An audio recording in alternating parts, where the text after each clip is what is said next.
Si tan solo pudiera dejar de recordarlos, tal vez así dejaría de doler. Con la voz quebrada, un niño confesó el secreto que había guardado en el más profundo silencio de la noche. Un deseo tan desgarrador que parecía capaz de apagar las estrellas. Esta no es solo la historia de sus lágrimas. Es la crónica de cómo una intervención divina, un susurro al oído, transformó el peso de un recuerdo insoportable en el propósito de toda una vida. Los hechos que están a punto de escuchar ocurrieron tras los muros grises de un viejo orfanato en las afueras de Orizaba, un lugar donde las esperanzas de los niños parecían tan frágiles como el cristal. Sigue nuestro canal para más historias que alimentan el alma. El día en el orfanato de la Misericordia moría de la misma forma en que vivía, con una disciplina fría y silenciosa. Moría con el raspar de 3 docenas de cucharas de aluminio contra platos de peltre casi vacíos en el refectorio, un vasto salón con techos tan altos que parecían tragarse cualquier sonido que se atreviera a tener un eco de alegría. Moría con el murmullo forzado de las oraciones de la noche, palabras recitadas de memoria por niños cuyos corazones habían olvidado cómo pedir algo con verdadera esperanza. Y moría, finalmente, con el lento ascenso por la escalera de piedra, una procesión de pequeñas sombras que subían hacia los dormitorios, cada paso un eco hueco que confirmaba su soledad. En esa fila de cabezas agachadas iba Samuel, un niño de 7 años, cuyo silencio era más profundo que el de los demás.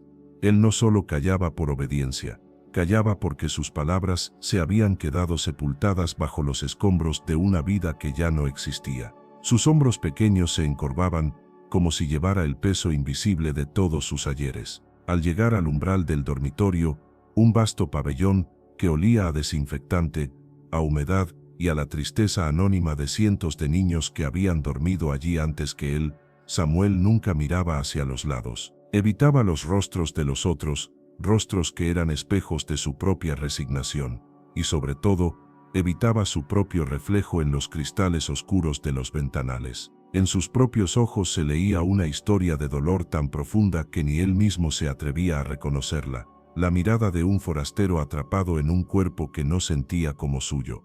La cama número 17, junto a la ventana que daba a un patio donde nada crecía, era su isla y su celda.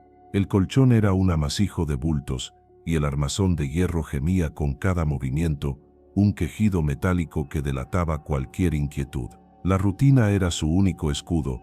Doblaba su ropa raída sobre la silla de madera, tiraba de la manta delgada y áspera hasta la barbilla, y se giraba de cara a la pared desconchada. El chasquido final del interruptor, accionado por la mano severa de Sor Agnes, era la señal. La oscuridad se derramaba por la habitación, y con ella comenzaba la verdadera prueba. Mientras el ritmo de las respiraciones a su alrededor se hacía más lento y profundo, la mente de Samuel se convertía en un campo de batalla. Luchaba por pensar en nada, por disolverse en el vacío. Pero el silencio del orfanato era una mentira. Para él, estaba lleno de ruidos. Durante 10 años, o al menos así se sentían en su memoria infantil, ni una sola palabra había salido de su boca para contar lo que realmente escuchaba en esa quietud. Porque en cuanto la noche se asentaba, comenzaba el eco del pasado. No era un recuerdo vago, era una emboscada sensorial. Primero, llegaba el sonido de una llave girando en la cerradura de la puerta principal de su antigua casa. Un sonido que antes significaba seguridad, el regreso de su padre. Ahora, era una puñalada. Podía oír sus pasos firmes sobre el suelo de madera, el murmullo de su voz saludando a su madre. Podía oler la cena en el fuego, un guiso de carne cuya fragancia se adhería a su memoria con una crueldad insoportable. Y entonces, la risa de su madre, un sonido como de campanitas de plata que él intentaba reconstruir en su mente cada noche, aterrado ante la idea de que pudiera empezar a desvanecerse, a volverse borroso como una fotografía vieja. Samu, a cenar, mi cielo, escuchaba su voz, tan clara, tan real, que por un instante se olvidaba de la pared fría contra su nariz, de la manta áspera bajo sus dedos. Se olvidaba de que una vez tuvo un hogar lleno de risas, y ahora su corazón se ahogaba en un silencio profundo, un océano helado del que no podía escapar. El recuerdo se hacía tan vívido que casi podía sentir el calor de la cocina, la luz amarilla que lo envolvía todo en un abrazo dorado. Veía a su padre sentado a la mesa, sonriéndole, guiñándole un ojo. Y entonces, el sonido de la tos seca de un niño en la cama de al lado rompía el hechizo. El eco del pasado se desvanecía con la misma brusquedad con que había llegado, arrojándolo de vuelta a la gélida realidad del dormitorio. La calidez se esfumaba, el olor a hogar era reemplazado por el hedor a lejía, y el dolor, un dolor físico y afilado, se instalaba en su pecho.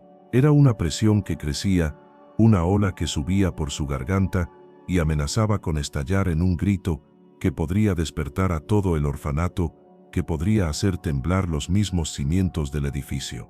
Pero no podía gritar, no debía.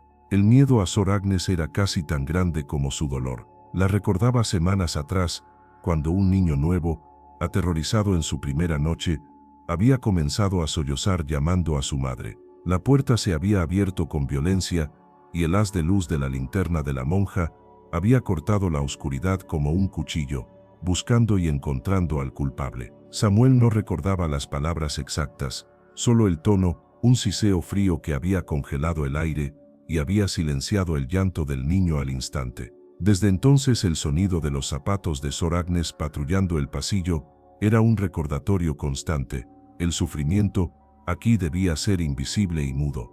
Así que Samuel contenía el aliento. Sentía la presión en sus pulmones, en su garganta, en sus oídos. Congelaba el tiempo en ese instante, en una agonía suspendida, mordiéndose el labio inferior hasta sentir el sabor metálico de la sangre. Era su pequeño y terrible secreto, su acto de control en un mundo donde no controlaba nada. Y cuando ya no podía más, dejaba que las lágrimas salieran. No era un llanto liberador, era una inundación silenciosa. Las lágrimas brotaban de sus ojos cerrados, calientes sobre su piel fría, trazando caminos húmedos por sus sienes hasta mojar la almohada. Su cuerpo se sacudía en espasmos minúsculos, un terremoto privado que absorbía la manta para que el armazón de la cama no lo delatara. Se aferraba al borde del colchón con sus pequeñas manos, los nudillos blancos, como si temiera ser arrastrado por la corriente de su propia tristeza. Cada lágrima era una palabra que no podía decir, un grito que no podía emitir, un recuerdo que no podía borrar. Lloraba por la risa de su madre, por la mano de su padre sobre su cabeza, por el calor de un hogar que ahora solo existía para torturarlo en la oscuridad. Así pasaba la primera hora, y la segunda, hasta que el dolor puro se transformaba en un vacío helado. El agotamiento finalmente ganaba la batalla, y el sueño no llegaba como un amigo gentil, sino como un ladrón que lo arrastraba a una inconsciencia sin sueños. Era el final de otro ciclo, un punto de inflexión emocional que se repetía cada noche, la confirmación de que había sobrevivido a un día más solo para enfrentarse a la misma oscuridad una y otra vez. Los días en el orfanato de la misericordia eran una larga neblina gris, una repetición de gestos y rutinas que no dejaban marca. Pero a veces, un sonido, un olor, una luz, rasgaba ese velo y lo arrastraba de vuelta al único día que realmente importaba. Sucedía sin aviso. Podía ser el chirrido de una tiza en la pizarra durante la lección, o el olor a tierra mojada después de una llovizna en el patio. Hoy fue el reflejo del sol en un trozo de vidrio roto. Samuel estaba barriendo las hojas secas cerca de la tapia del jardín, cuando un destello fugaz, un relámpago de luz blanca, le golpeó los ojos, y fue suficiente. El mundo del orfanato se disolvió. Ya no estaba en el patio, estaba en el asiento trasero del coche de su padre, con el cinturón de seguridad flojo sobre su pequeño pecho. Llovía. Recordaba el sonido hipnótico de los limpiaparabrisas, un compás constante que marcaba el ritmo de la canción que su madre tarareaba en voz baja en el asiento del copiloto. Afuera, el mundo era un borrón de luces de colores sobre el asfalto mojado. Adentro, el coche olía a la colonia de su padre y al perfume de su madre, una mezcla que para él era simplemente el olor de la seguridad. Se sentía invencible, protegido del mundo por esa burbuja de metal y cristal. Podía escuchar a sus padres hablar en susurros, una conversación adulta y tranquila sobre la cena, sobre el trabajo, sobre cosas que él no entendía, pero cuyo tono lo arrullaba. Se acurrucó, apoyando la mejilla contra la felpa fría del asiento, sintiendo la suave vibración del motor. Ese era el último momento de paz sobre la tierra, y él no lo sabía.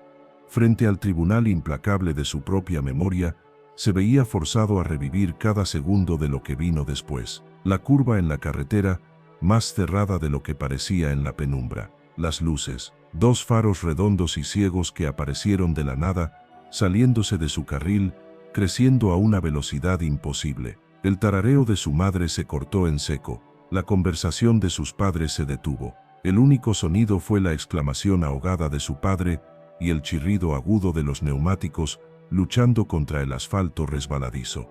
El tiempo se detuvo. En ese instante antes del fin, todo se congeló. El coche comenzó a girar y Samuel sintió una extraña ligereza, como si estuviera flotando. Vio las gotas de lluvia suspendidas en el cristal de su ventanilla, cada una un pequeño universo de luz refractada. Vio la mano de su padre aferrada al volante con una fuerza que blanqueaba sus nudillos. Vio a su madre girar el cuerpo hacia él, con los ojos muy abiertos, no de miedo, sino de una urgencia protectora. El mundo entero contuvo el aliento, suspendido en el filo de un segundo eterno. Y entonces el blanco. No fue oscuridad, fue una explosión de luz cegadora, un sol violento que lo consumió todo. A la luz le siguió el sonido. Un estruendo apocalíptico, un rugido de metal retorciéndose, el universo entero gritando mientras se hacía pedazos a su alrededor. Sintió una sacudida brutal que le robó el aire de los pulmones y lo lanzó hacia adelante, solo para ser devuelto con la misma violencia contra su asiento. Luego, por un instante, no hubo nada, ni luz, ni sonido, ni dolor, solo un vacío denso y algodonoso. Lentamente, como un mal sueño del que uno lucha por despertar, los sentidos regresaron, pero todo estaba equivocado. El coche estaba en silencio, a excepción del tic-tac de un intermitente y el suave goteo de la lluvia a través de una ventana rota. Olía a gasolina y a algo más, algo metálico y caliente. Abrió los ojos. Todo estaba inclinado. El mundo estaba de lado. Podía ver el asfalto mojado muy cerca, a través del hueco donde antes estaba la puerta de su padre. Intentó llamarlo, pero su voz era un hilo de aire, un sonido que no le pertenecía. «Papá», susurró, pero no hubo respuesta. Se movió, y un dolor agudo en su brazo lo hizo jadear. Entonces sintió un movimiento a su lado. En la penumbra, entre cristales rotos y hierros torcidos, una mano se arrastró por el asiento hasta encontrar la suya. Estaba fría, terriblemente fría, pero reconoció el tacto al instante. Era la mano de su madre. La apretó con la poca fuerza que tenía. Ella no podía girarse para mirarlo, pero él sabía que lo estaba buscando. Acercó su oído, desesperado, y la escuchó. Su voz era un susurro roto, apenas audible por encima del goteo de la lluvia. Frente a toda lógica, con la voz quebrada por un nudo en la garganta, ella pronunció las 7 palabras que se grabarían a fuego en su alma, las palabras que nadie más escuchó, pero que para él se convirtieron en su herencia y su condena. «Vive por nosotros, mi niño, sé fuerte».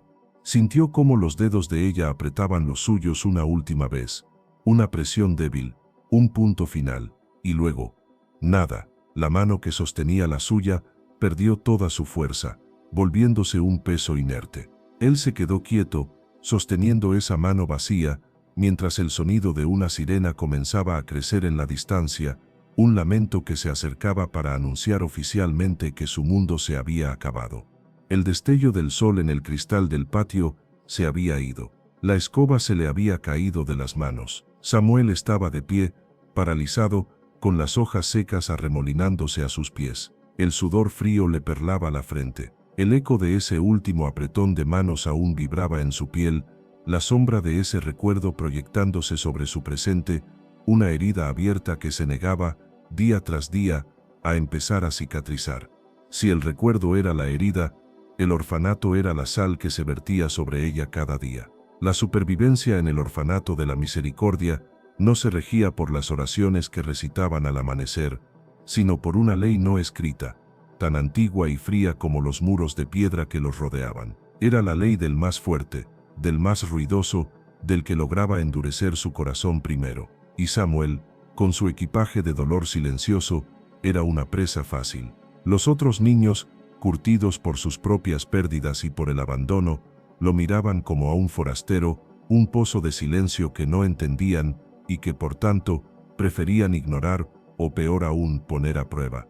La lección más dura la aprendió a través de Mateo, un chico 3 años mayor que él, de pómulos afilados y una piedad que solo exhibía frente a las monjas. Tenía las manos de un niño que rezaba el rosario cada tarde con devoción fingida, pero el corazón lleno de la malicia de un hombre que disfruta del poder. Mateo era el rey no coronado del pabellón, y su reinado se cimentaba en pequeños actos de tiranía que nadie se atrevía a cuestionar. La primera vez que Samuel sintió el peso de esa tiranía fue en la fila del refectorio. El menú, como casi siempre, era una sopa aguada y un trozo de pan. Aquel día, la cocinera había dejado un panecillo ligeramente más grande, más dorado que los demás, sobre la bandeja. Era una minúscula mota de oro en un universo gris, y por un segundo, Samuel sintió un brote de esperanza infantil al ver que le tocaría a él. Pero justo cuando extendía su mano temblorosa, una sombra lo cubrió. La mano de Mateo, rápida como una serpiente, se lanzó y arrebató el panecillo. Samuel se quedó con los dedos suspendidos en el aire, sintiendo la humillación como un calor que le subía por el cuello. Levantó la vista y se encontró con los ojos de Mateo, que lo miraban con un desprecio divertido. No dijo nada, solo partió el panecillo por la mitad con un gesto de suficiencia y se alejó, dejando a Samuel con el trozo más pequeño y el sabor amargo de su propia impotencia. Nadie en la fila dijo una palabra. El silencio era complicidad. El deseo de conectar, sin embargo, es una raíz tenaz. A pesar de los rechazos, una parte de Samuel, la parte que aún recordaba la risa de su madre, se negaba a morir. Días después, en el patio, vio a un grupo de niños jugando con una pelota hecha de trapos atados con una cuerda. Corrían, gritaban e incluso reían, un sonido tan extraño en aquel lugar que lo atrajo como la luz a una polilla. Se quedó en el borde del grupo, observando, con el corazón latiéndole con una mezcla de miedo y anhelo. Quería estar allí, quería correr, gritar, olvidar, aunque solo fuera por 5 minutos. Entonces, como por un milagro, la pelota de trapo rodó directamente hasta sus pies. Se detuvo a su lado, una invitación rotunda y silenciosa. Por un instante, el patio entero pareció contener el aliento. Los niños dejaron de correr y se giraron para mirarlo. Era su momento, su oportunidad de cruzar la frontera invisible que los separaba de ellos. Se agachó lentamente, sus dedos rozaron la tela áspera y sucia. La levantó. El peso era insignificante, pero para él se sentía como sostener el mundo. Miró a los otros niños, esperando una señal, una sonrisa, cualquier cosa. Pero los rostros que le devolvieron la mirada estaban en blanco, o peor, teñidos de burla. Mateo, que emergía como el líder natural del grupo, se acercó a él con pasos lentos y deliberados. «¿Qué esperas, rarito? ¿Una invitación?», dijo, y su voz era un látigo. Antes de que Samuel pudiera reaccionar, Mateo le arrebató la pelota de las manos. «No necesitamos muertos que jueguen con nosotros». La frase fue rematada por la risa cruel de los otros niños, un sonido que lo golpeó con más fuerza que cualquier puño. Se quedaron allí, riendo, mientras Samuel permanecía inmóvil en el centro de su círculo de desprecio, sintiendo cómo esa frágil raíz de esperanza se marchitaba y moría para siempre. Buscó refugio en la autoridad, el último recurso de los desamparados. Pero las manos de los cuidadores estaban tan frías como las de los niños. Más tarde esa semana, durante el trabajo de limpieza, un balde de agua sucia volcado, accidentalmente por Mateo, lo hizo resbalar por un tramo de escaleras. El golpe no fue grave, pero se abrió un corte en la palma de la mano. Sangraba. La sangre era roja y viva contra su piel pálida, una visión que lo asustó. Acudió a Sor Agnes, que estaba en su escritorio revisando unos papeles. Ella levantó la vista de su libro de cuentas, y sus ojos, pequeños y duros, lo examinaron sin una pizca de compasión. «Otra vez tú», suspiró, como si su mera existencia fuera una carga. Lo llevó al dispensario, una pequeña habitación que olía a alcohol y a óxido. No hubo una palabra de consuelo, ni una pregunta sobre cómo había sucedido. Su toque fue brusco, casi violento. Limpió la herida con un algodón empapado en un líquido que ardió como el fuego, haciéndolo respingar de dolor. Si te quedaras quieto y no te metieras en líos, estas cosas no pasarían, sentenció mientras le ponía una venda con una tensión innecesaria. Sus manos no curaban, castigaban. Fue entonces cuando Samuel comenzó a notar las manos. Las manos de Mateo, siempre dispuestas a arrebatar, a empujar, a hacer daño. Las manos de los otros niños, que se apartaban cuando él se acercaba, que se unían para aplaudir la crueldad. Las manos de Sor Agnes, huesudas y frías, que administraban castigos y medicinas con la misma indiferencia. Y finalmente, sus propias manos. Las miró, allí, en el pasillo, después de que la monja lo despidiera. La venda blanca era una mancha contra su piel. Recordó cómo esas mismas manos habían sostenido la de su madre.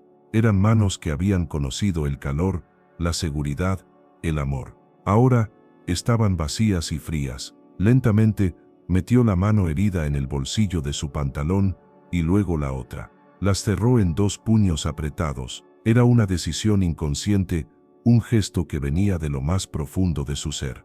Si nadie iba a sostener sus manos, entonces no las ofrecería. Si el mundo era un lugar de manos frías, las suyas también aprenderían a hacerlo. Su corazón, siguiendo el ejemplo, comenzó a cerrarse. En el orfanato de la misericordia, la fe era obligatoria. Se servía con el desayuno, se exigía antes de las lecciones y se imponía como un manto pesado antes de dormir. Cada domingo por la mañana, los niños eran conducidos en dos filas silenciosas a la capilla del orfanato, un lugar alto y frío, donde la luz del sol luchaba por atravesar los vitrales opacos, rindiéndose a medio camino y dejando el aire teñido de un gris piadoso. Para la mayoría de los huérfanos, esta hora era solo otra parte de la rutina, un momento para dejar la mente en blanco y descansar los cuerpos cansados sobre los duros bancos de madera. Pero para Samuel, la capilla se había convertido en una sala de interrogatorios. Él no escuchaba el sermón monótono del padre Anselmo. Sus ojos estaban fijos en la enorme figura de madera que colgaba sobre el altar, un Cristo demacrado, con la cabeza inclinada y una expresión de agonía tallada en su rostro. Samuel recordaba una época en la que esa misma imagen le había traído consuelo. En la pequeña y cálida iglesia de su pueblo, sentado entre sus padres, el crucifijo era un símbolo de sacrificio y promesa. Su madre le había explicado que Jesús había sufrido por todos ellos, para que nunca estuvieran solos. Ahora, esas palabras se sentían como una burla cruel. Miraba al Cristo de madera y no sentía compasión. Sentía una extraña y amarga afinidad. Tú también estás atrapado, pensaba, clavado en esa cruz para siempre. Pero al menos, todos sabían por qué sufría él. Su propio dolor, en cambio, se sentía absurdo, un castigo sin crimen. El olor a incienso y a cera vieja le trajo un eco del pasado, un recuerdo de una fe que ya no reconocía como suya. Se vio a sí mismo con 5 años, de pie sobre el reclinatorio para poder ver el altar. La mano de su padre, grande y cálida, envolvía la suya mientras recitaban juntos el Padre Nuestro. Podía sentir la vibración de la voz grave de su padre a través de su cuerpo. Podía escuchar el claro soprano de su madre uniéndose al coro para cantar un himno, una melodía que hablaba de un pastor que nunca abandonaba a sus ovejas. En esa memoria, Dios no era una figura distante y sufriente en una cruz.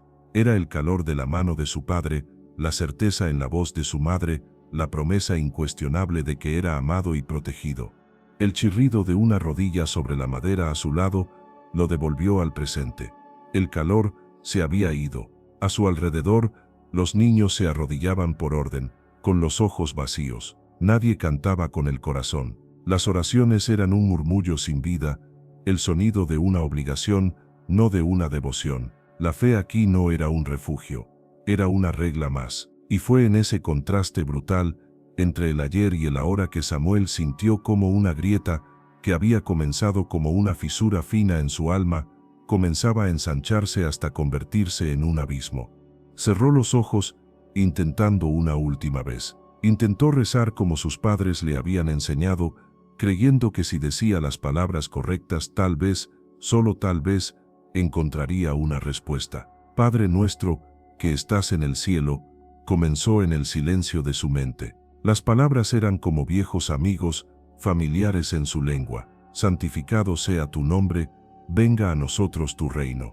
Pero a medida que avanzaba, las imágenes que acudían a su mente no eran de gloria celestial, sino de su propio infierno terrenal. Hágase tu voluntad en la tierra como en el cielo. Y vio los faros cegadores, el sonido del metal retorciéndose. La voluntad de Dios se parecía a un coche destrozado. Danos hoy nuestro pan de cada día. Y vio la mano de Mateo arrebatando el panecillo dorado, la única pequeña alegría de su jornada. Y perdona nuestras ofensas, como también nosotros perdonamos a los que nos ofenden. Y vio los rostros de los niños riéndose de él en el patio, una muralla de desprecio que ninguna palabra de perdón podía derribar. Trató de seguir. No nos dejes caer en la tentación, y líbranos del mal. Y sintió el ardor del antiséptico en su mano, la mirada fría de Sor Agnes, un mal cotidiano y mezquino del que nadie lo había librado. Se detuvo. La oración se le había atascado en la garganta. No podía decir la última palabra. Decir amén significaría estar de acuerdo, aceptar que todo aquello era parte de un plan divino. Y no podía. Era una mentira demasiado grande para su pequeño y roto corazón. Abrió los ojos y miró de nuevo al crucifijo. El resentimiento y la tristeza se arremolinaron dentro de él hasta convertirse en una nueva y fría emoción, la rabia. Dejó de lado las oraciones aprendidas y por primera vez le habló directamente a ese Dios silencioso. No fue una súplica, fue una acusación. ¿Por qué?, pensó, y la palabra resonó en su cráneo con la fuerza de un grito. Te rezaban todas las noches, creían en ti, te amaban, y así les pagaste. ¿Por qué te los llevaste? Hizo una pausa, esperando. ¿Y por qué me dejaste a mí? ¿Para esto? ¿Para estar solo? ¿Para que me hagan daño? Le habían hablado de encontrar la fe en la oscuridad. Pero en la celda más fría y solitaria de su propio corazón, lo único que encontraba era la ausencia, el silencio helado de un cielo vacío. Le habían hecho una promesa inexplicable de amor divino, pero la única verdad que él conocía era el asesinato de la seguridad de sus padres y el abandono. Esperó una respuesta, un sentimiento de paz, una señal, un susurro en su alma, cualquier cosa. Pero la única respuesta fue el eco de las palabras huecas del padre Anselmo, el sonido de un niño tosiendo 3 bancos más atrás, y el profundo, aplastante, infinito silencio de la figura de madera en la pared. Ese silencio fue su respuesta, y en él, Samuel entendió. La misa terminó. La orden de ponerse de pie rompió su trance. Mientras salía de la capilla, siguiendo la fila de sus compañeros, no se sentía triste ni enfadado. Se sentía vacío. La grieta en su fe ya no era una grieta. Era un abismo tan vasto y oscuro que parecía haberse tragado a Dios por completo. Había días grises y había días negros. El 14 de septiembre era un día negro. Para el resto del orfanato, era un martes sin más, marcado por el olor a guiso de lentejas y la monotonía de las lecciones de aritmética. Nadie notó el almanaque que colgaba en la pared del pasillo, nadie le dio importancia a esa combinación de números. Pero para Samuel, esa fecha era un monumento invisible. Eran 2 años, 730 días desde el sonido de la lluvia en el techo del coche, 730 noches desde el último apretón de la mano de su madre. Durante todo el día, el pasado no fue un eco, fue una presencia física. Cada sonido agudo le recordaba al chirrido de los neumáticos. Cada reflejo en un charco le devolvía la imagen de las luces cegadoras. Sentía el peso de la memoria en sus hombros, una capa de plomo que lo hacía caminar más lento, que le robaba el aire. En el refectorio, mientras los otros niños hablaban en murmullos, él escuchaba el goteo de la lluvia y el tic-tac de un intermitente que no existía. Se sentía desconectado, como si viera el mundo a través de un cristal grueso y empañado. Su dolor era un secreto que lo aislaba más que cualquier muro de piedra. La gota que colmó el vaso no fue un acto de crueldad dirigido hacia él, sino un reflejo de su propia tragedia. Durante la cena, un niño recién llegado de no más de 5 años, comenzó a llorar en silencio en su asiento, con el rostro oculto entre las manos. Era un llanto de puro desconsuelo, el sonido de un corazón recién roto. Sor Agnes, que vigilaba las mesas con su mirada de halcón, se acercó a él. No hubo una palabra amable, ni un gesto de consuelo, solo un dedo huesudo que golpeó la mesa. «Basta ya», dijo su voz un siseo helado. «La autocompasión es un pecado, y aquí no hay sitio para ella. Cómete la sopa». El niño sofocó el llanto con un hipo tembloroso y obedeció. Samuel lo observó todo, y algo dentro de él, algo que había estado agrietado durante 2 años, se hizo añicos. Vio su propio dolor en ese niño, vio su soledad, y vio la respuesta del mundo a ese dolor, una orden fría, un mandato de silencio. Comprendió en ese instante que su sufrimiento no era especial, era la norma, y que en aquel lugar, el dolor no te hacía digno de compasión, te hacía débil. Una ira fría, una rabia blanca y pura como nunca antes había sentido, comenzó a subirle desde el estómago. No era la ira caliente de una rabieta infantil, era la ira gélida y paciente de una certeza terrible. Esa noche, cuando subió las escaleras hacia el dormitorio, no sentía tristeza, sentía una determinación sombría. Se metió en la cama número 17 y por primera vez no se giró hacia la pared. Se quedó boca arriba, con los ojos abiertos en la oscuridad, mirando el techo invisible. No luchó contra los recuerdos, los convocó, quería sentirlos, uno por uno, para alimentar el fuego que crecía en su interior. La risa de su madre, el abrazo de su padre, la sensación de seguridad, los trajo a su mente y los observó quemarse en la hoguera de su nueva realidad. Luego recordó las últimas palabras: «Vive por nosotros, mi niño, sé fuerte». Durante 2 años, esa frase había sido su evangelio y su cruz, un mandato sagrado que había intentado cumplir en silencio, aguantando, sobreviviendo. Pero esa noche, la frase sonaba diferente, sonaba a una condena. ¿Ser fuerte para qué?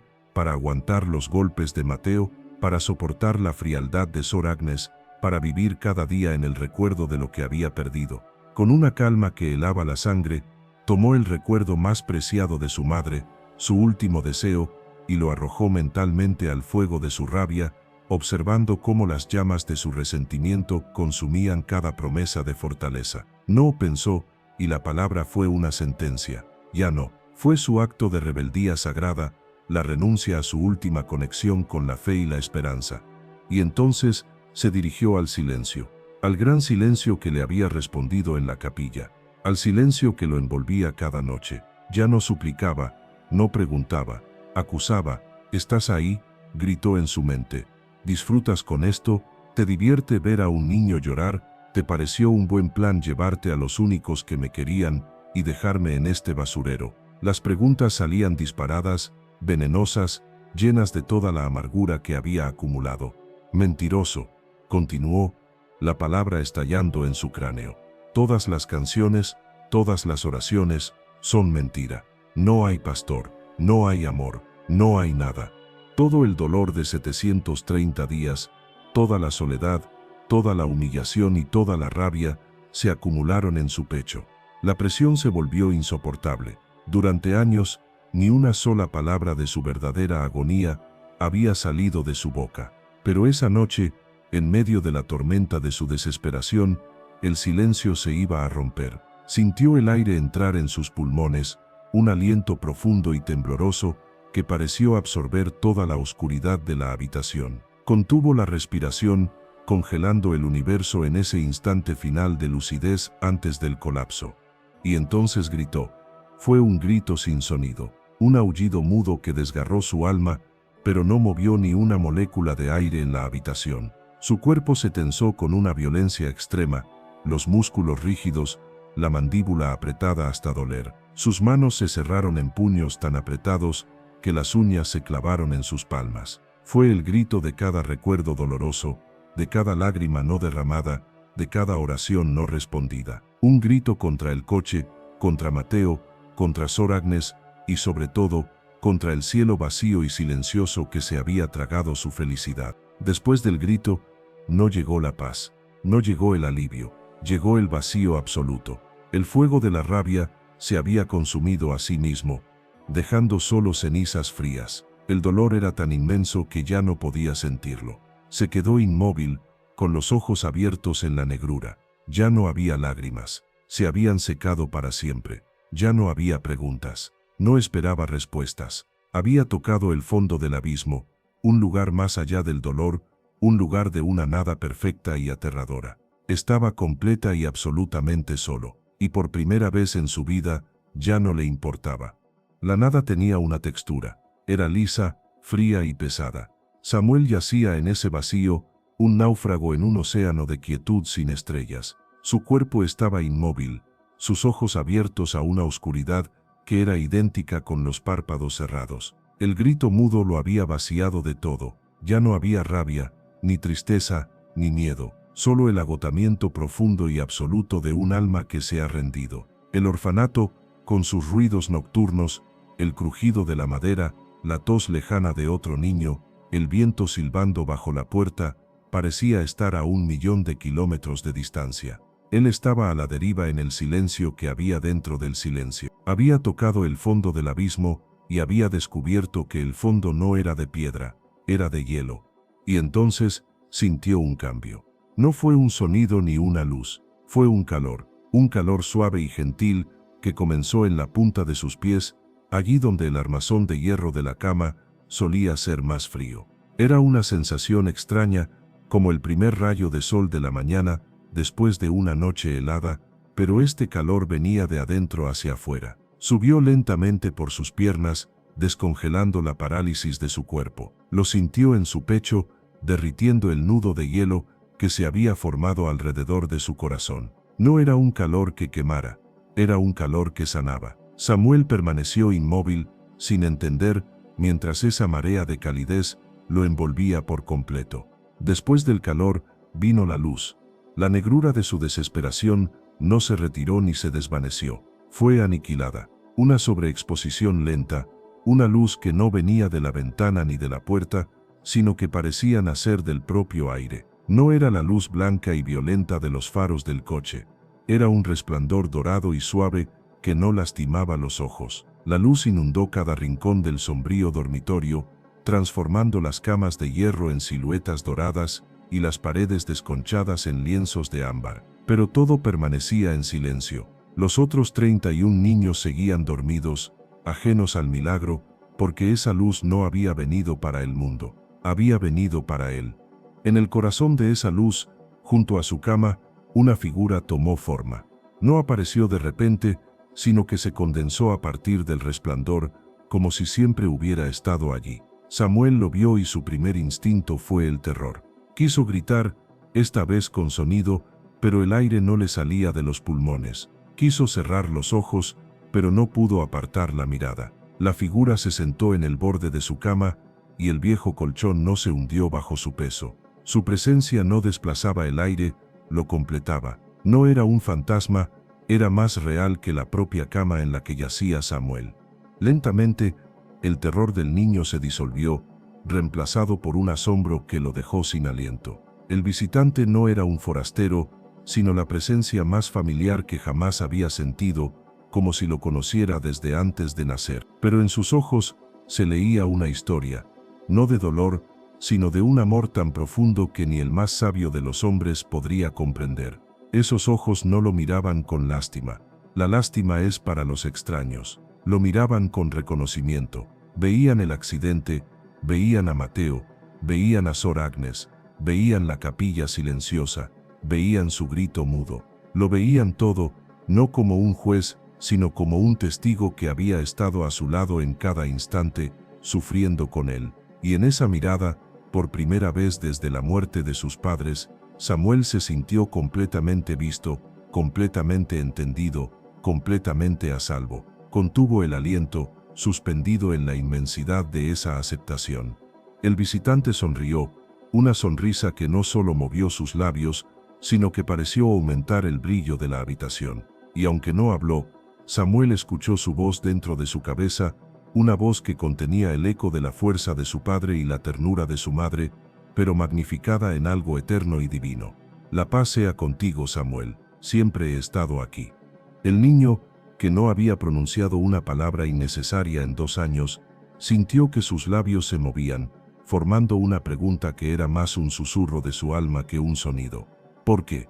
El visitante no respondió de inmediato. En cambio, se inclinó hacia él. El destino de Samuel, el propósito de su vida, no le sería entregado como un sermón, sino como un secreto, un susurro sagrado solo para él. Lo había perdido todo, su corazón se ahogaba en un silencio profundo, no tenía absolutamente nada. Y fue precisamente en esa nada, en esa pobreza total, donde se le entregó el tesoro más grande del universo. La figura de luz acercó sus labios al oído del niño, y el mundo entero pareció desaparecer. Solo existía ese aliento cálido y la voz que lo cambiaría todo.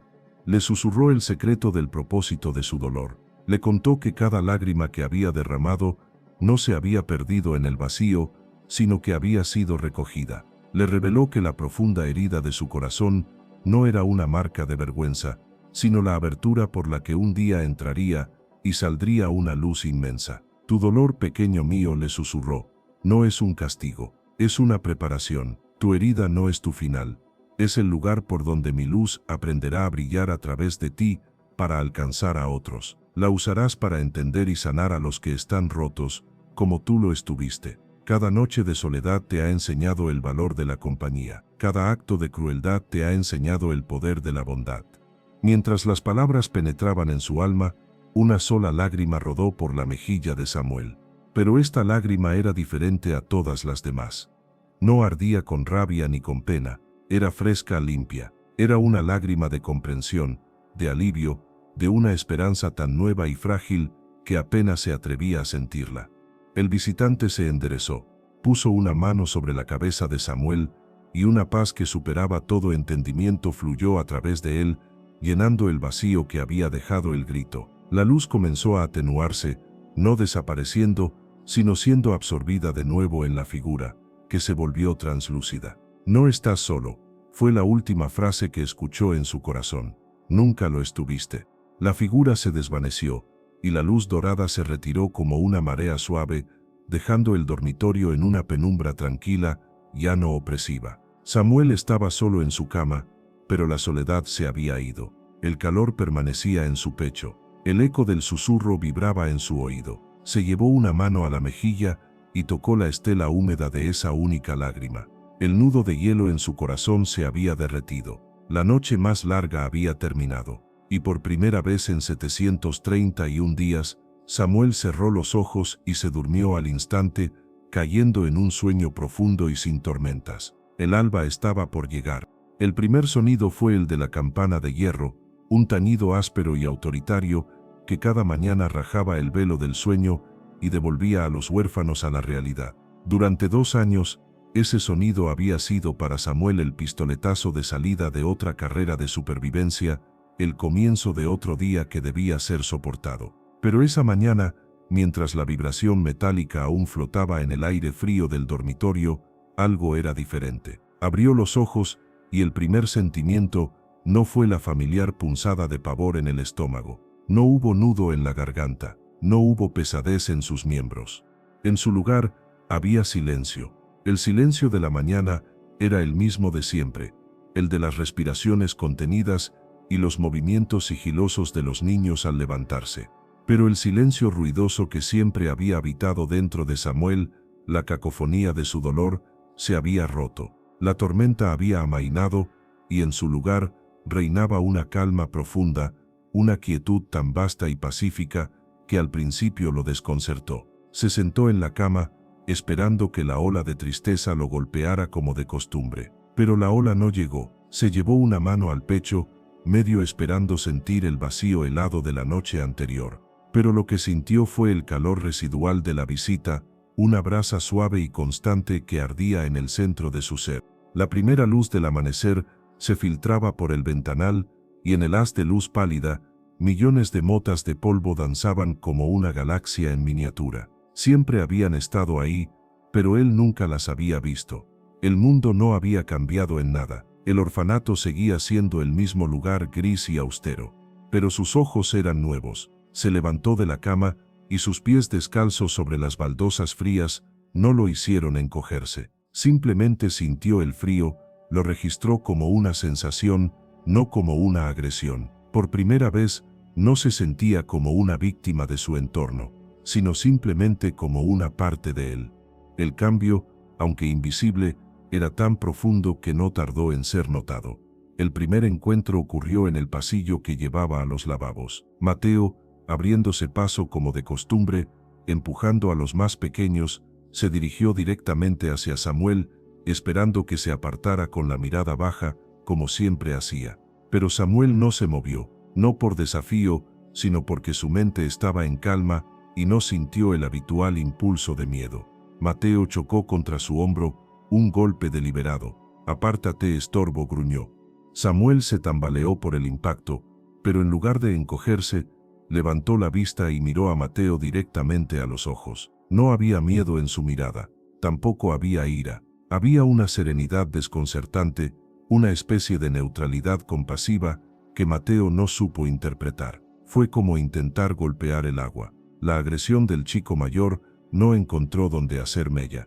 Confundido y extrañamente irritado por esa paz inesperada, Mateo soltó un bufido y siguió su camino, pero se giró una vez más para mirar a Samuel como si tratara de resolver un acertijo.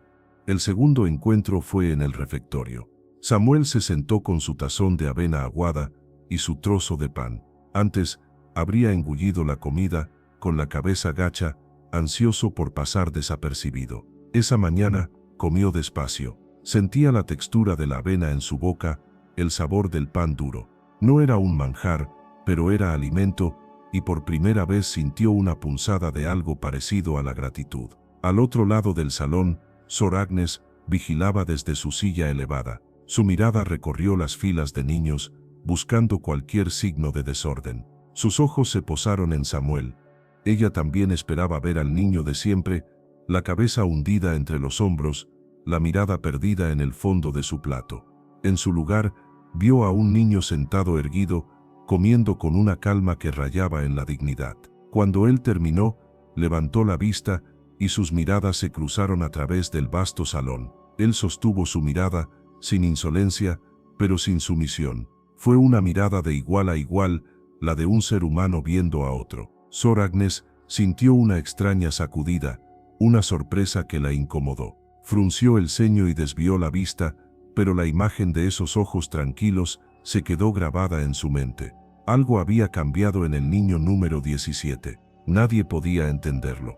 ¿Por qué un niño que había sufrido tanto, que la noche anterior parecía un alma en pena, de repente miraba al mundo con una paz que desafiaba toda lógica? La respuesta no se encontraba en el sufrimiento que todos conocían, sino en una promesa inexplicable, un secreto que ardía como una lámpara de aceite en su corazón. Las palabras del susurro resonaban en él: «Tu herida es el lugar por donde mi luz aprenderá a brillar». Ahora, al mirar a Mateo, no veía solo a un matón.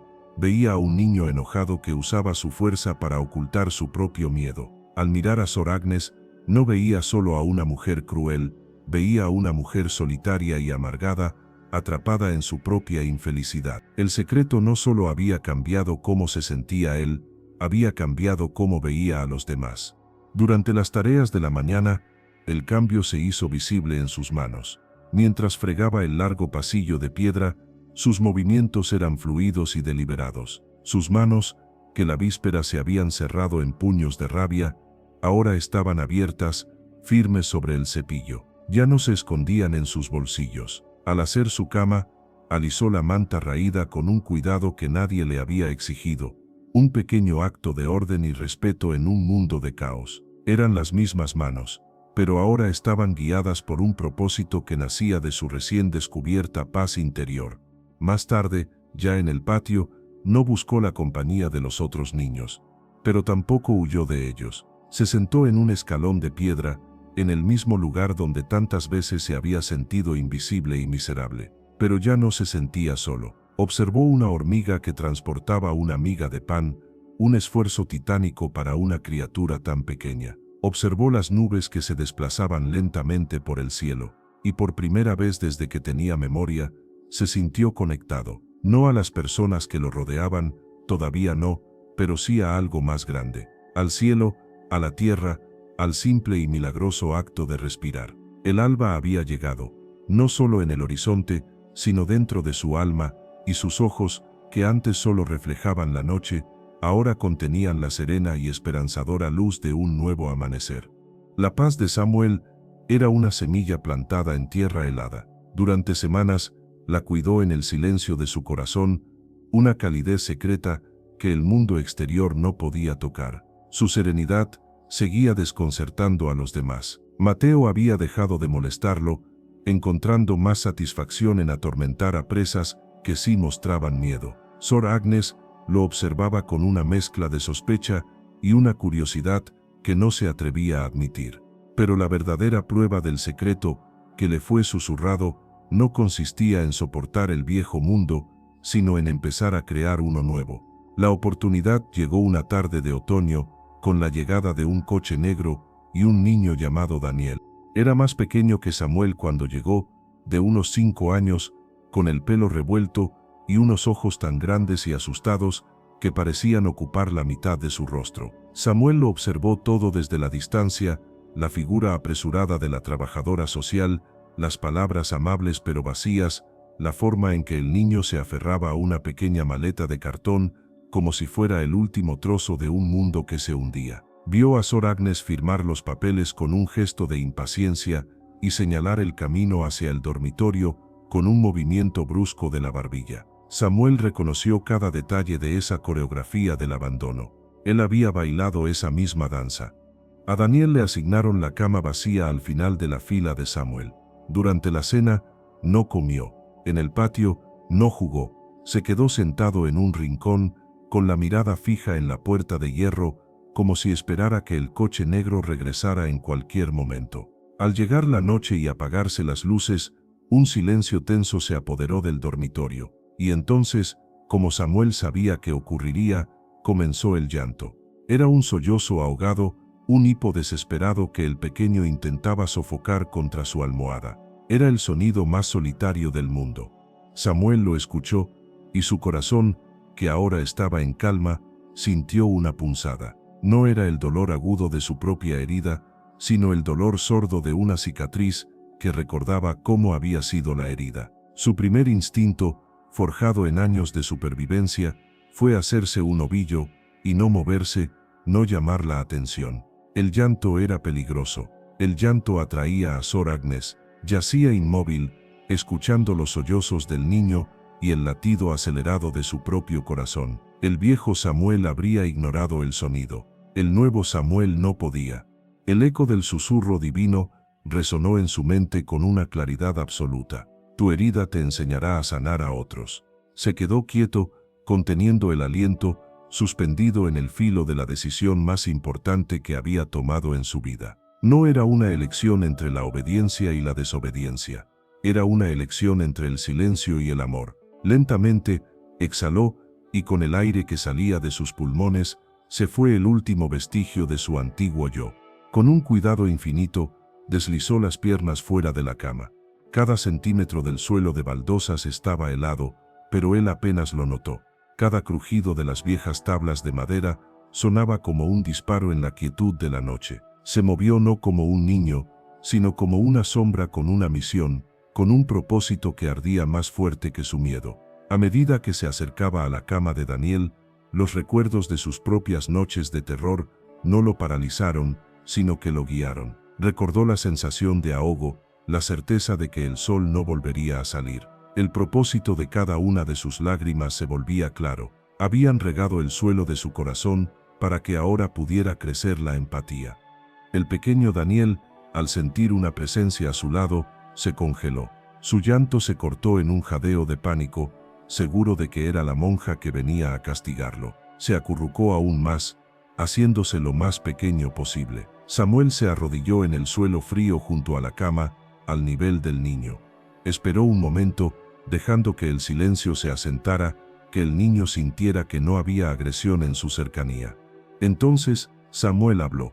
Su voz, poco acostumbrada a ser usada para algo más que respuestas monosilábicas, salió como un susurro suave. No dijo no llores, no dijo todo estará bien, dijo las únicas palabras que importaban, las palabras que él mismo habría necesitado escuchar desesperadamente en su primera noche. «Yo sé», susurró. «La oscuridad de este cuarto asusta al principio». El cuerpo del pequeño Daniel se estremeció, pero esta vez no fue de miedo, fue por la conmoción de ser comprendido. Al escuchar esa voz tranquila, una voz de niño como la suya, que no juzgaba ni ordenaba, sino que afirmaba su miedo, algo dentro de él se rompió. Se giró lentamente, y en la penumbra, Samuel pudo ver su rostro bañado en lágrimas. Frente a este extraño niño silencioso, con la voz quebrada por un nudo en la garganta, Daniel pronunció la confesión que resumía toda su existencia: «Creo que mi mamá ya me olvidó». El corazón de Samuel se contrajo, no con lástima, sino con un profundo reconocimiento. Tenía las manos de un niño que había conocido el infierno del abandono, pero ahora, en su gesto, había la compasión de un santo. Lentamente, para no asustarlo, extendió su mano, no la mano cerrada de un luchador, sino una mano abierta, una ofrenda, y la posó suavemente sobre el hombro tembloroso de Daniel. El contacto fue ligero, pero transmitió un universo de solidaridad. «No te ha olvidado», dijo Samuel con una certeza que no venía de la lógica, sino de la fe recién descubierta. «Pero aunque te sientas solo, no lo estás». Se inclinó un poco más, compartiendo no ya el dolor, sino el secreto, traducido a un lenguaje que un corazón de 5 años pudiera entender. «Cuando sientas mucho miedo, cierra los ojos y busca un calorcito dentro de ti. Es muy pequeño, pero siempre está ahí. A mí me funciona». Se quedó arrodillado junto a la cama durante un largo rato, su mano un ancla de calma en la tormenta del niño.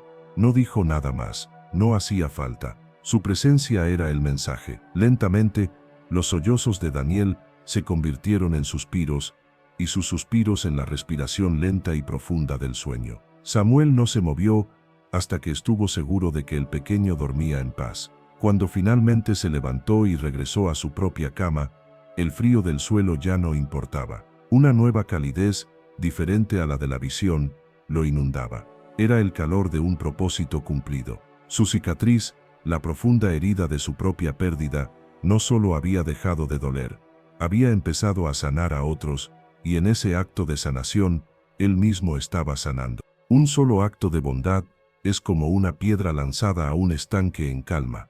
Sus ondas se expanden mucho más allá del punto de impacto inicial. La noche que Samuel se arrodilló junto a la cama de Daniel, no solo consoló a un niño asustado, lanzó esa primera piedra, y en las semanas que siguieron, las ondas de ese gesto comenzaron a remodelar silenciosamente la geografía cruel del orfanato de la misericordia. Todo comenzó de forma casi imperceptible.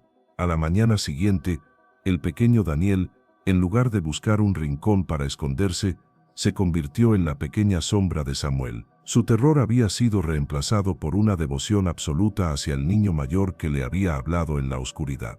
En el desayuno, cuando le entregaron su trozo de pan, Daniel lo miró, luego miró a Samuel, y después a una niña aún más pequeña que él que sollozaba en silencio al final de la mesa. Sin que nadie se lo pidiera, partió su pan por la mitad y, con su manita temblorosa, le ofreció un trozo a la niña. Fue un acto minúsculo, un eco del consuelo que él mismo había recibido. Samuel lo vio, y por primera vez en años, una sonrisa genuina, aunque leve, curvó sus labios. La primera onda había llegado a la orilla. Poco a poco, otros niños comenzaron a notar no solo la paz de Samuel, sino el santuario que esa paz creaba a su alrededor. En el patio, el ruidoso y exclusivo juego de pelota de Mateo seguía dominando el centro, pero en un rincón tranquilo, Samuel había empezado algo nuevo. Con un trozo de tiza encontrado, dibujó en las baldosas un complicado juego de rayuela, y con una piedra plana, enseñó a Daniel a jugar. Pronto, la niña del pan se les unió, y luego otro niño que siempre era el último en ser elegido. El grupo de Samuel no tenía líderes ni reglas de exclusión. Su único requisito era el deseo de jugar en paz. Los marginados, los silenciosos, los recién llegados, encontraron en ese pequeño rincón un refugio. Las ondas siguieron expandiéndose, iniciando una rebelión silenciosa contra la ley de la supervivencia. Era una rebelión de pequeños gestos. Si a un niño se le caía la bandeja en el refectorio, un accidente que antes habría provocado burlas y la ira de Sor Agnes, ahora veía cómo otras 2 o 3 manos pequeñas se apresuraban a ayudarle a recoger el desastre antes de que la monja pudiera reaccionar. Si uno de los mayores recibía una tarea de limpieza especialmente dura, a veces encontraba, al volver, que una parte del trabajo ya estaba hecha, sin que nadie se atribuyera el mérito. Todos en el orfanato, desde la cocina hasta los dormitorios, notaban el cambio, pero nadie entendía del todo su origen. El secreto del orfanato ya no era el dolor compartido en silencio, sino la inexplicable fuente de la paz de Samuel, una paz que, milagrosamente, comenzaba a ser contagiosa. El cambio más sísmico, sin embargo, ocurrió en el corazón de la vieja guardia en Mateo. Él observaba este nuevo orden con una creciente confusión. Su poder basado en el miedo se estaba volviendo irrelevante. Los niños más pequeños ya no le temían tanto, porque sabían que tenían un lugar seguro al que acudir. Un día, en el patio, su frustración alcanzó el punto álgido. Un niño tropezó y cayó con fuerza justo a sus pies, raspándose la rodilla y empezando a llorar. El viejo Mateo se habría reído, disfrutando de la desgracia. Se preparó para hacerlo, una mueca cruel formándose en sus labios. Pero entonces, levantó la vista y vio a Samuel, de pie al otro lado del patio. No lo miraba con acusación ni con superioridad, simplemente lo miraba. Una mirada tranquila, paciente, que no lo condenaba, sino que parecía esperar algo mejor de él.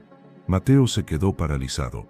En esa mirada no había un desafío a su fuerza, sino una apelación a una parte de sí mismo que creía muerta. Miró al niño que lloraba en el suelo, luego a Samuel y de vuelta al niño. Una batalla se libró en su interior. Con un suspiro exasperado que era mitad rabia y mitad rendición, aquel que había sido el pecador con manos de ladrón, que había construido su pequeño reino sobre el miedo, se agachó. Con un gesto torpe y poco practicado, extendió su mano. «¿Estás bien?», murmuró, las palabras sonando extrañas en su propia boca. Ayudó al niño a levantarse y le dio unas palmaditas torpes en la espalda. Fue un gesto que sacudió los cimientos del patio.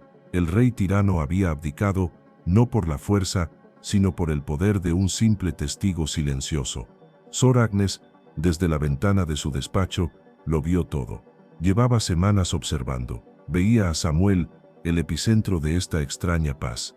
Veía cómo los conflictos disminuían, cómo un murmullo de cooperación reemplazaba las habituales disputas. Su mente, rígida y ordenada, no sabía cómo procesarlo. Había dedicado su vida a controlar a los niños mediante la disciplina y el miedo, y había fracasado. Y ahora, un niño silencioso, sin dar una sola orden, estaba trayendo una armonía que ella nunca había creído posible. Por primera vez en décadas, una duda se abrió paso en su certeza. Esa noche, el sonido del refectorio era irreconocible. El estridente eco de los cubiertos de metal contra los platos seguía allí, pero ahora estaba arropado por una capa de susurros, de conversaciones cruzadas, incluso de alguna risa ahogada que nadie se apresuraba a sofocar. La larga mesa de los huérfanos ya no parecía un banco de galeras, sino algo que se asemejaba, remotamente, a una mesa familiar. Samuel estaba en medio de todo, comiendo su sopa.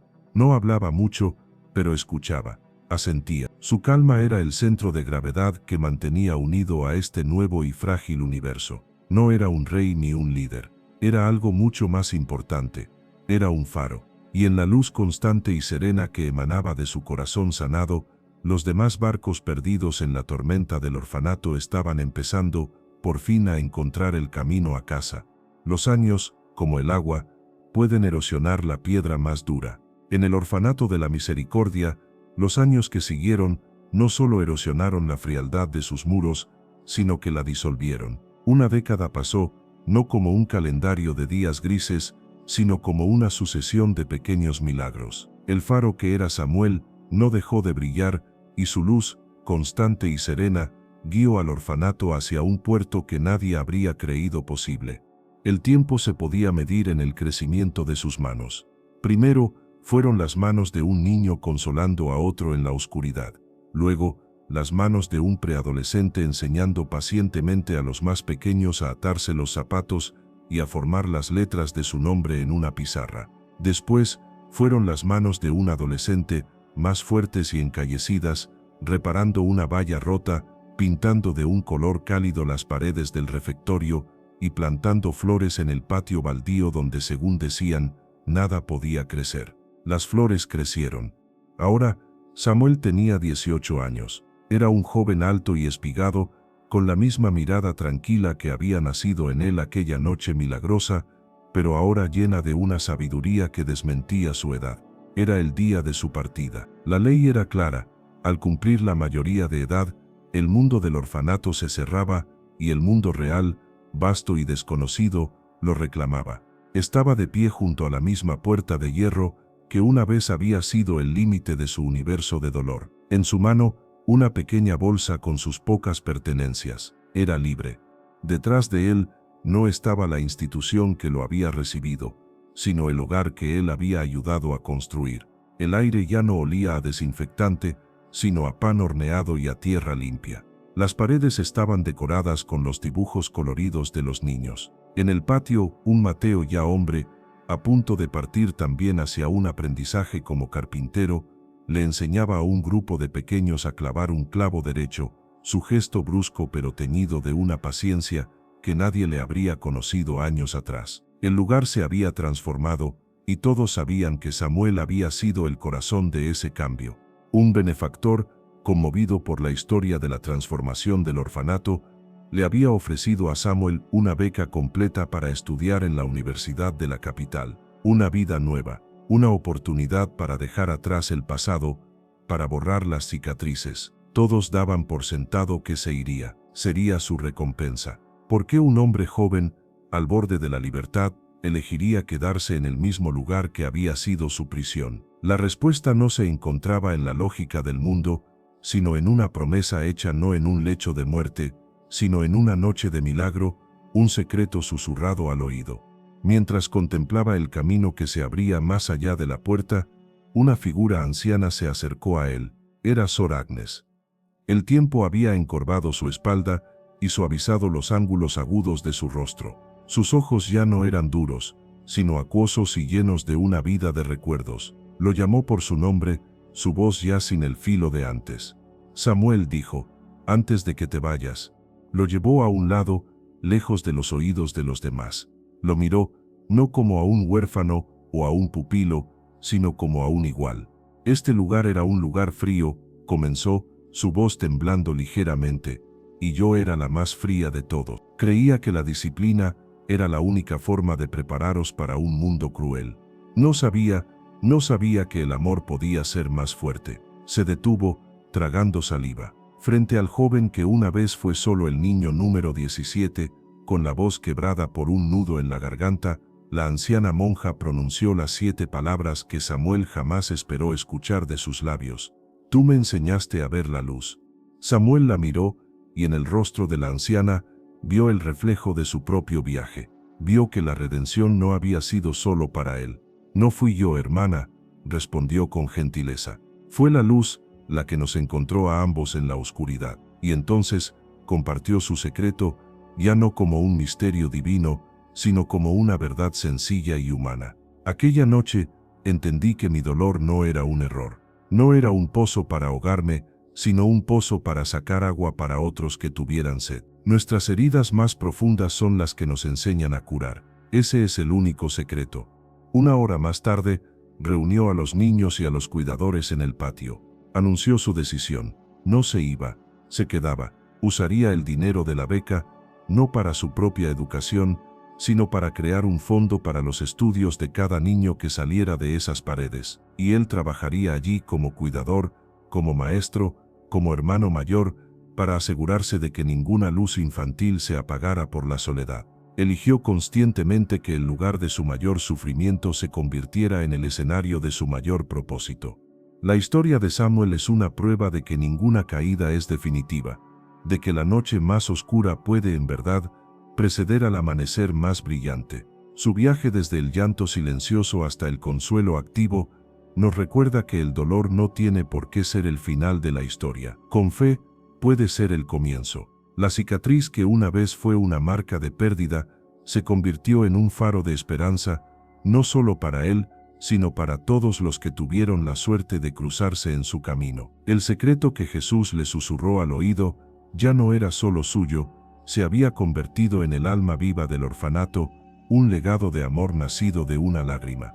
Si su viaje tocó tu corazón, la mejor forma de honrarlo es compartiendo este video para que su mensaje de esperanza alcance a quien más lo necesita. La transformación nos recuerda el poder de la fe. La historia no termina aquí. Haz clic en el video que aparece ahora en pantalla y descubre otro testimonio que no te dejará indiferente.